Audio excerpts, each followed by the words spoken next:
ខ្ញុំសំងំតែក្នុងផ្ទាំងចង់ដើរលេងនឹងគេដែរតែគ្មានលុយមករៀនសងកិនទៅកញ្ញាញ់ខួខ្ញុំមិនគួរចឹងសំវាមិនគួរហ្មងហើយសំតែពេលនេះក៏កំពុងតែជិះម៉ូតូចេះតឹងដឹងគ្នាក៏ពួកយើងស្រែកហោទៅលេងបុនភូមិពួកយើងមកក្រុមរំក៏ដើរលេងសំបាយពួកយើងមិនដែលសេណូ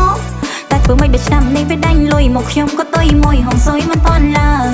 ចង់ចេញទៅណាក៏មិនកើតមិនត្រឹមអង្គុយអើតអារម្មណ៍ឡើងចង់ប៉ាចិត្តឡើងចង់ប៉ាងព្រោះចង់តែដើរលេងទុកក្នុងសឹងមិនជាប់ពេលឮសំឡេងភ្លេងវ័យកំពុងសប្បាយកំពុងតែពេញលេងមកជាដាច់លុយចាយហើយដាច់នឹងធំធេងគិតឡើងវិញចង់តែរំថងបារំក្នុងភូមិយើងរំជាមួយចាស់ខ្ជិលใจលុយខ្ជិលទៅណាដេបដាឆ្នាំនេះ